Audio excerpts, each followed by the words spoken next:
원하시는 것은 큰 것이 아니라 우리의 중심을 원하시고 우리의 진실된 고백을 원하십니다.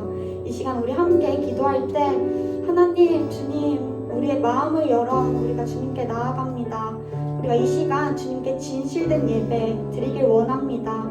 이렇게 이 시간 각자의 고백으로 기도드리겠습니다.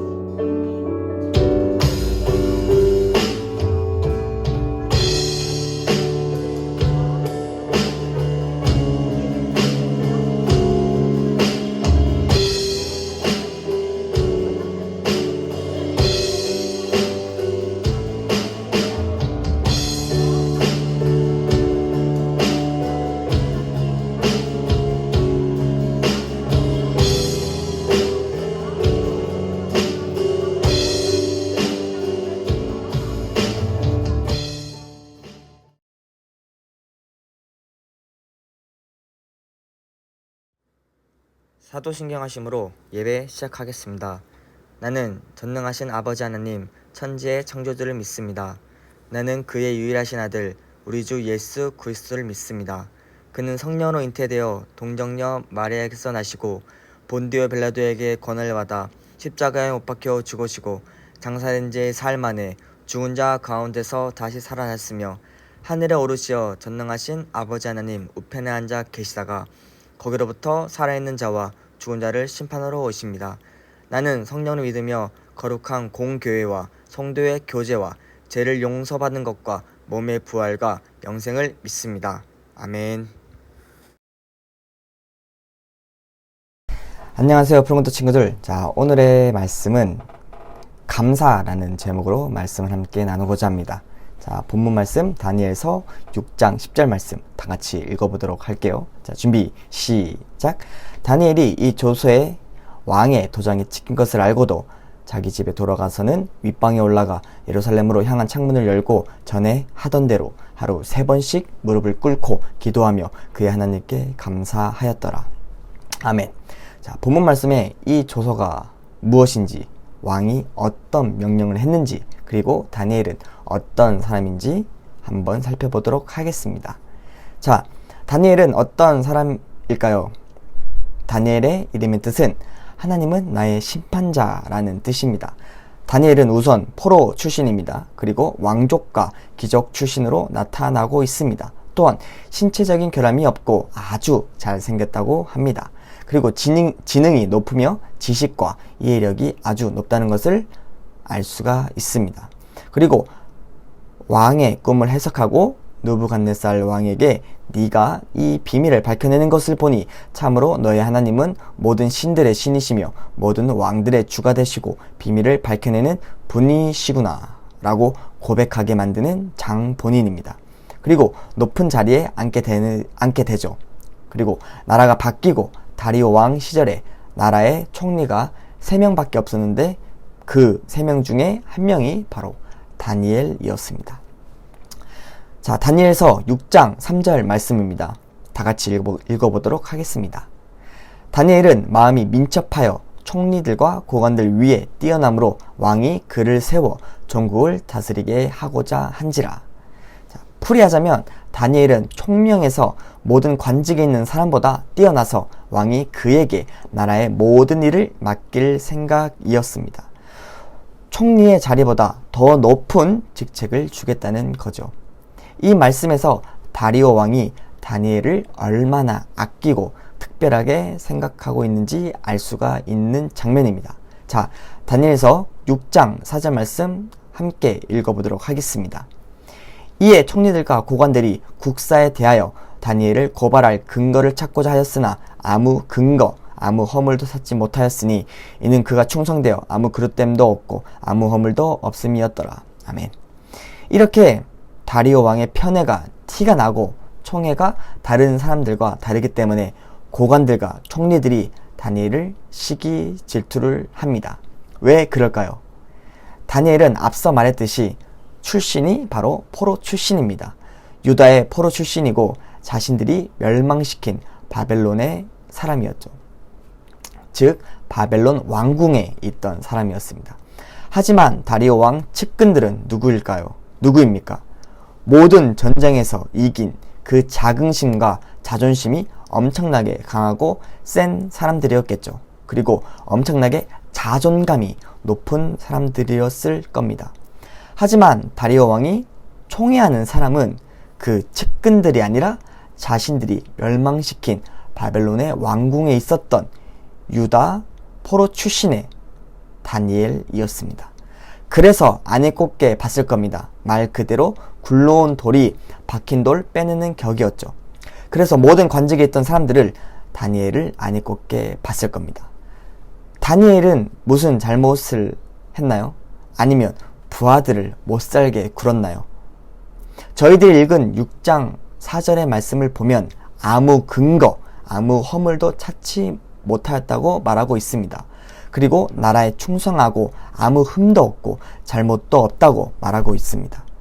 다니엘이 자기 자신에 대해서 말하고 있는 것이 아니라 다니엘을 싫어하고 시기 질투하는 고관들이 이렇게 다니엘에 대해서 말하고 있다는 점입니다. 얼마나 깨끗한 사람입니까? 결국 다니엘을 고발할 그 하나의 문제거리도 찾지 못하였습니다.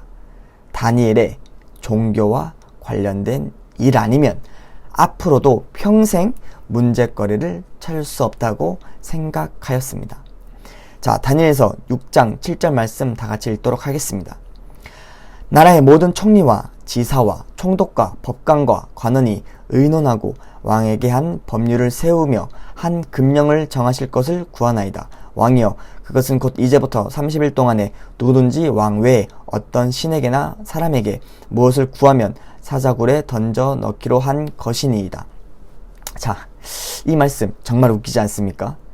자신들의 나라를 위해서, 그리고 나라가 잘 살기 위해서 밤새 의논하고 있는 것이 아니라 다니엘을 고발할 수 있는 방법을 찾기 위해서, 그 방법을 의논하기 위해서 나라의 모든 총리, 즉 다니엘을 제외하고 2명의 총리이죠. 그리고 총독, 법관, 관원이 의논했다고 합니다. 이렇게 한 나라의 엘리트들이 모여서 한 가지 방법을 생각합니다.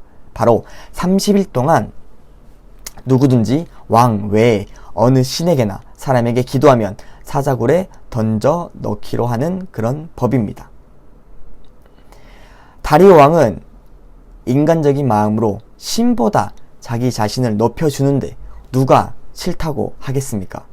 그래, 좋다, 아주 좋은 생각이구나, 아주 좋은 법이구나 이러면서 마치 구름 위를 걷는 기분이었을 겁니다.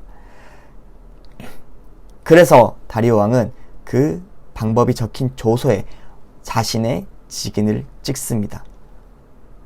말 그대로 이제부터 30일 동안 누구든지 왕 외에 어느 신에게나 사람에게 기도하면 사자굴에 던져 넣는 법이 실행이 된 것이죠. 어떻게 이러한 법이 만들어졌을까요? 그 다니엘을 고발하려는 사람들은 다니엘의 모든 생활 패턴을 알았습니다. 첩자를 보내거나 아니면 그 다니엘의 집에 종들을 꼬셨을 테고요. 그리고 수많은 방법을 다 동원해서 다니엘의 사소한 것까지 다 조사했을 겁니다. 그래서 하루에 3번 창문을 열고 예루살렘을 향해 기도하는 습관까지 알고 있었던 거죠. 그래서 다니엘이 믿는 하나님에게 기도를 못하게 한 것이었습니다. 다니엘은 법이 실행됐다는 것을 과연 몰랐을까요? 당연히 알고 있었을 겁니다. 그렇게 알고 있는 다니엘의 행동은 어떠했을까요? 오늘의 말씀입니다. 6장 10절 말씀 다 같이 읽도록 하겠습니다. 다니엘이 이 조서에 왕의 도장이 찍힌 것을 알고도 자기 집에 돌아가서는 윗방에 올라가 예루살렘으로 향한 창문을 열고 전에 하던 대로 하루 3번씩 무릎을 꿇고 기도하며 그의 하나님께 감사하였더라. 아멘. 다니엘은 이러한 상황에서 자신의 상황이 지금 고립되어 있고 외로운 싸움 중이고 자기를 시기하고 질투하는 사람들에 대한 대적 기도와 이 고립된 상황을 대처하는 방법과 해결할 수 있는 방법을 기도하는 것이 아니었습니다. 지금 감사하는 상황인가요? 아니, 감사가 나오는 상황이에요. 자, 현실을 보자고요. 혼자인 상황이고 자신의 집으로 하루에도 몇 번씩 자기의 잘못을 찾기 위해서 시시탐탐 엿보는 사람들의 시선과 자신을 음해하고 실해하려는 법이 시행된 상황입니다. 솔직히 대부분의 사람들의 생각은 이러할 겁니다. 소나기는 피해야지. 굳이 나서서 비를 맞을 필요는 없잖아. 그리고 창문을 닫고 기도해도 되고 잠자기 전에 잠깐 몰래 기도하면 되는 거 아니에요? 그래도 기도는 하는 거잖아. 30일만 쥐 죽은 듯 있으면 모든 게 잘 해결되는 거 아닌가? 라고. 이런 생각을 만약에 한 친구들이 있으면 지금이라도 그 생각을 부셔버렸으면 좋겠습니다. 만약에 그렇게 다니엘이 행동을 했으면 하나님보다 그 상황에 대한 문제를 생각해서 하나님을 잊은 것이 됩니다. 즉 하나님보다 그 상황을 의지한 것이 되는 거죠. 하지만 다니엘은 이전과 똑같이 하루에 3번 예루살렘을 향해 창문을 열고 하나님께 감사하는 기도를 드렸습니다.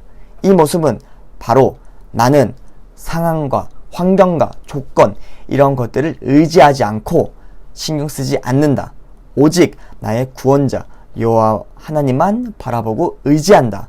라는 무언의 표현이고 하나님에 대한 다니엘의 신뢰이고 하나님에 대한 다니엘의 믿음이었습니다. 이렇게 감사하는 기도를 드린 다니엘, 하나님을 의지한 다니엘, 과연 어떤 상황을 맞이하게 될까요? 16절 말씀 읽도록 하겠습니다. 자, 이에 왕이 명령하매 다니엘을 끌어다가 사자굴에 던져 넣는지라. 왕이 다니엘에게 이르되 네가 항상 섬기는 너의 하나님이 너를 구원하시리라 하니라. 네, 성경 말씀을 읽었듯이 다니엘은 결국 사자굴에 던져지는 상황을 맞이하게 됩니다. 하나님만을 의지한 다니엘이. 자, 6장 22절 같이 읽어보도록 하겠습니다. 나의 하나님이 이미 그의 천사를 보내어 사자들의 입을 봉하셨으므로 사자들이 나를 상해하지 못하였사오니 이는 나의 무죄함이 그 앞에 명백함이오며 또 왕이여 나는 왕에게도 해를 끼치지 아니하였나이다 하니라. 사자굴에 던져진 다니엘.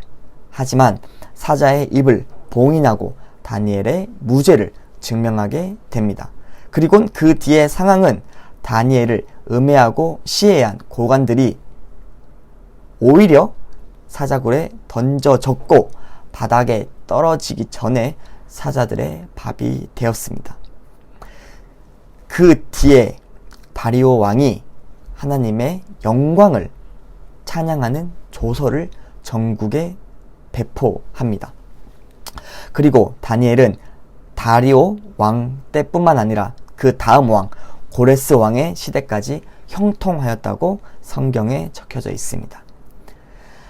다니엘이 형통한 이유가 무엇인가요? 바로 하나님만을 의지하였다는 겁니다. 나라에 3명밖에 없는 총리였던 엄청난 부와 명예를 가진 다니엘이 고난이 닥쳐올 때, 힘든 상황일 때 인간적인 관계와 세상적인 것들을 의지한 것이 아니에요. 그리고 그 고난과 역경과 그리고 죽을 수도 있는 그 상황에 놓여진 다니엘은 그 상황을 해결할 수 있는 그 어떤 도움의 기도를 한 것이 아닙니다. 항상 그러했듯이 하나님께 감사한 다니엘. 이 감사가 과연 어떻게 나올까요? 바로 하나님에 대한 신뢰와 믿음에서 나오게 됩니다. 사자굴에 갈 때 과연 다니엘이 불평불만을 하였을까요? 사자굴에 던져지는 이 상황이 바로 하나님에 대한 신뢰와 믿음의 결과야? 아닙니다. 다니엘은 그때도 하나님께 감사의 기도를 드렸겠죠. 전도사님이 왜 이런 말을 할까요? 전도사님이 항상 말하죠. 전도사님이 말하는 메시지는 비슷하다고. 내가 해결할 수 없는 문제와 상황과 환경 속에서도 오직 하나님만을 신뢰하는 푸른 꿈터, 그리고 그러한 문제들 속에서도 하나님에 대한 믿음이 점점 줄어드는 것이 아니라 점점 자라나는 푸른 꿈터 여러분이 되길 정말 간절히 기도합니다. 푸른 꿈터 여러분, 하나님만을 의지하는 정말 그런 친구들이 됐으면 좋겠습니다. 마지막 이 말씀하고 말씀을 마치고자 합니다. 내가 세상 끝날까지 너와 항상 함께 하리라. 아멘.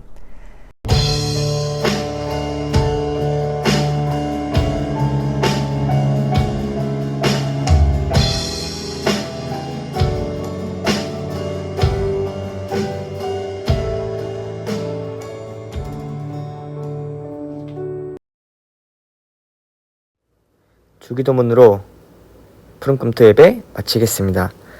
하늘에 계신 우리 아버지, 아버지의 이름을 거룩하게 하시며 아버지의 나라가 오게 하시며 아버지의 뜻이 하늘에서와 같이 땅에서도 이루어지게 하소서.